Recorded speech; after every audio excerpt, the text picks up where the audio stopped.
हरे कृष्णा। राधे राधे दोस्तों, कैसे हैं आप सभी लोग। आशा करती हूँ कि आप सारे फ्रेंड्स बहुत ही ज़्यादा अच्छे होंगे। मैं भी बिल्कुल ठीक हूँ और आप सभी मित्रों का मेरे चैनल इंडियन ब्लॉग शिखा में बहुत बहुत स्वागत है।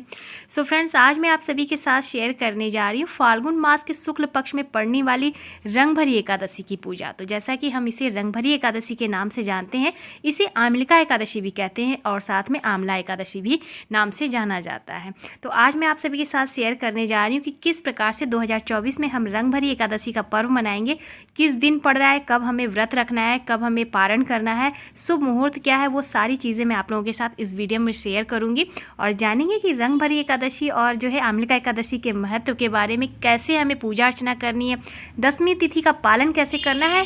समस्त एकादशी से जुड़ी हुई जानकारी मैं इस वीडियो में आप सभी के साथ शेयर करने जा रही हूँ। तो वीडियो पसंद आए तो प्लीज़ वीडियो को लाइक ज़रूर से कीजिएगा और चैनल पर पहली बार आए तो मेरे चैनल को भी सब्सक्राइब कीजिएगा। सबसे पहले हम जानते हैं एकादशी के महत्व के बारे में कि हम इसे रंगभरी एकादशी एवं आमलिका एकादशी क्यों कहते हैं। फाल्गुन मास के शुक्ल पक्ष की एकादशी को रंगभरी एकादशी कहा जाता है। इसे आमलिका एकादशी और आमला एकादशी भी कहा जाता है। हिंदू धर्म में भगवान विष्णु जी की उपासना का विशेष महत्व होता है एकादशी के दिन। एकादशी का व्रत करने से श्री हरि भगवान विष्णु अत्यंत प्रसन्न होते हैं एवं माह में ये 2 बार पड़ती है एकादशी और साल में 24 एकादशियाँ पड़ती है। जिस मास में अधिक मास पड़ता है उस मास में जो है 26 जो है उस वर्ष में 26 एकादशियाँ पड़ती हैं। एकादशी के व्रत करने से व्यक्ति के सभी पाप, रोग, दोख, कष्ट दूर हो जाते हैं। इस दिन भगवान विष्णु की साथ साथ जो इस बार रंगभरी एकादशी पड़ रही है, तो इस दिन भगवान विष्णु जी के साथ साथ महादेव जी की पूजा का विशेष महत्व माना जाता है। क्योंकि एकादशी में वैसे हम सभी जानते हैं श्री हरि विष्णु भगवान की पूजा का विशेष महत्व होता है, लेकिन जो इस बार रंगभरी एकादशी आ रही है आमलिका एकादशी, इस दिन विष्णु जी के साथ साथ महादेव जी की पूजा का विशेष महत्व होता है। पौराणिक मान्यताओं के अनुसार रंगभरी एकादशी के ही दिन जो है भगवान माता पार्वती को लेकर पहली बार यानी कि गौना करा के पहली बार अपने प्रिय नगरी काशी आए थे और इसलिए इस दिन जो है काशी में रंग खेलने का परंपरा शुरू हुई और इसे बहुत ही धूमधाम से जो है वाराणसी में मनाया जाता है। तो इसलिए रंगभरी एकादशी का विशेष महत्व होता है और इस दिन ब्रज में होली का जो है शुरुआत होती है। तो ब्रज की जो होली होती है वो वैसे तो होलाष्टक से जो है प्रारंभ हो जाती है, वहाँ पे तो जो है बसंत पंचमी से भी हम लोग सभी लोग होली का जो है शुरुआत कर देते हैं। इसलिए आमलिका एकादशी की जो है पूजा का विशेष महत्व होता है। तो चलिए अब जान लेते हैं आमलिका एकादशी का शुभ मुहूर्त कब है, किस दिन हमें व्रत करना है, किस दिन हमें पारण करना है। आमलिका एकादशी की तिथि प्रारंभ हो रही है 20 मार्च की रात 12:21 से, यानी कि आप 19 की रात को समझिए, अंग्रेजी कैलेंडर के हिसाब से 20 मार्च की रात 12:21 से शुरू हो जाएगी और एकादशी की जो तिथि समाप्त हो रही है वो 21 मार्च की रात को 2:22 पर इसका जो है समापन होगा। तो उदया तिथि के अनुसार जो है हम लोग आमलिका एकादशी का व्रत 20 मार्च बुधवार को रखेंगे और समस्त जगह पे जो है 20 मार्च को ही व्रत रखा जा रहा है।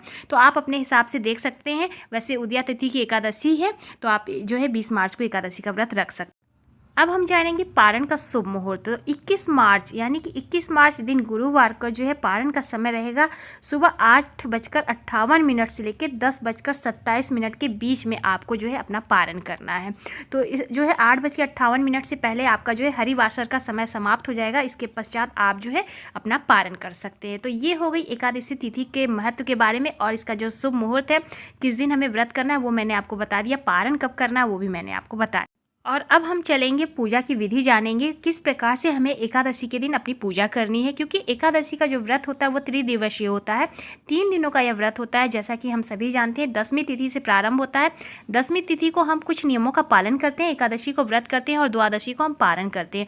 तो ये त्रिदिवसीय व्रत होता है, इसमें विशेष तो जो है कुछ नियमों को हमें पालन करना होता है। जैसे कि दशमी तिथि के दिन हमें शुद्ध सात्विक भोजन करना होता है, बिना प्याज लहसुन का, और एक समय भोजन यानी कि सुबह में आप भोजन कर सकते हैं, सूर्यास्त होने से पहले भी आप भोजन कर सकते हैं। इसके पश्चात आप दूध फल ले सकते हैं और इसके पश्चात आपको जो है भूमि शयन करना होता है, ब्रह्मचर्य का पालन करना होता है। तो इस तरह से आपको जो है दशमी तिथि का पालन करना है। उसके पश्चात आपको एकादशी के दिन किस प्रकार से पूजा करनी है वो मैं आपको बताने जा रही हूँ। एकादशी के दिन आपको सबसे पहले ब्रह्म मुहूर्त में उठना है, अपने घर की थोड़ी सी साफ सफाई कर लें, मुख्य द्वार पे स्नान कर लें और स्नान करने के पश्चात मुख्य द्वार पर जाए। देखिए स्नान करना है आपको, थोड़े से आप गंगा जल ले सकते हैं, तिल ले सकते हैं, आंवले का चूर्ण ले सकते हैं। इस दिन आंवले आमलिका एकादशी, आंवले का विशेष महत्व है। आप आंवला जो है आंवले का चूर्ण लेकर भी स्नान कर सकते हैं। और इसके पश्चात स्नान करने के पश्चात आपको जाना है मुख्य द्वार की थोड़ी सी साफ़ सफाई कर लेनी है। वहाँ पे जो है हल्दी का जल आपको थोड़ा सा छींटना है, जल में थोड़े से हल्दी मिला लें और मुख्य द्वार पे आप दोनों तरफ छींट दें।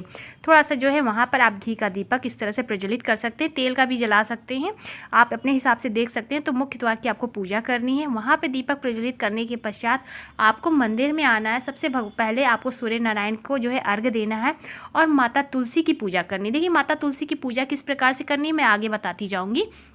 तो इसके पश्चात आपको मंदिर में आना है, मंदिर की साफ़ सफाई कर लेनी है। सर्वप्रथम आपको जो है चौकी लगा लेनी है। अगर आप चौकी लगा के पूजा करते हैं तो बहुत अच्छी बात है, नहीं तो आप जिस तरह से मैं आपको दिखा रही हूँ इस तरह से मंदिर में भी आप अपने जो है पूजा कर सकते हैं। सर्वप्रथम आपको गणेश जी की पूजा करनी है। आचमनी वगैरह करने के पश्चात दीपक प्रज्वलित करना है, कलश की स्थापना करना है, सर्वप्रथम गणेश जी की पूजा करना है। इसके पश्चात आपको अपने ठाकुर जी को बढ़िया शुद्ध जल से स्नान कराना है।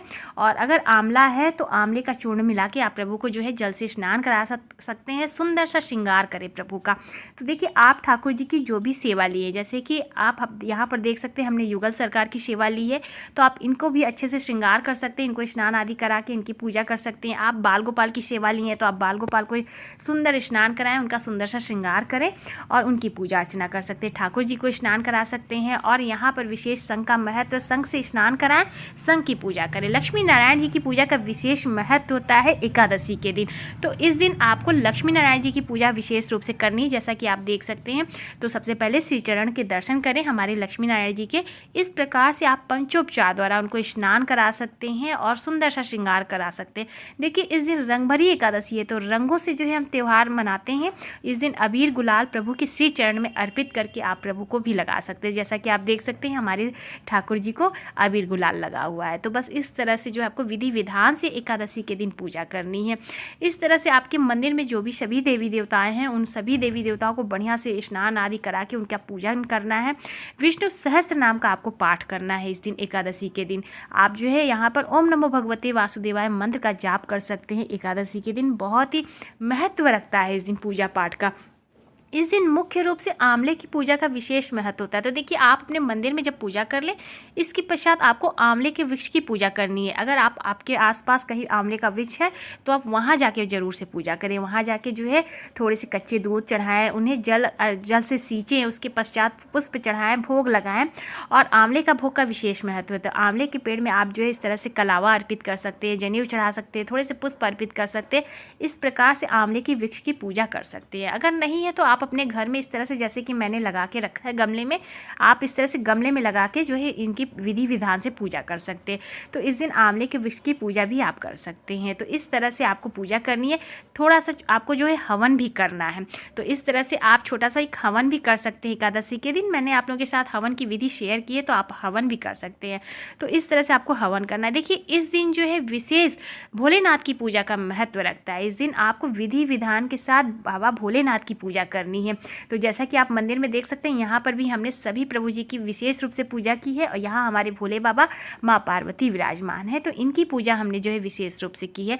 इसके पश्चात हमने जो है रंगों भरा त्यौहार मनाया है, क्योंकि रंग भरी एकादशी है। तो इस तरह से आपको अपनी पूजा करनी है। माता तुलसी जी की पूजा करनी किस प्रकार से वो मैं आपको बताती हूँ। इस दिन आपको जल नहीं चढ़ाना है, माता को भोग नहीं लगाना है। केवल आप तुलसी माता के पास दीपक प्रज्वलित कर सकते हैं, धूप प्रज्वलित कर सकते हैं। धूप दीप के द्वारा माता तुलसी जी की आपको पूजा करनी है। जल हमें नहीं चढ़ाना है, स्पर्श हमें नहीं करना है, भोग हमें नहीं लगाना है। तो बस केवल आप धूप दीप द्वारा माता को इस तरह से दिखा के और आरती कर सकते हैं, प्रणाम कर सकते हैं माँ को। तो इस तरह से आपको तुलसी पूजा करनी है। और एकादशी की पूजा मैंने आपके साथ जो है शेयर की है।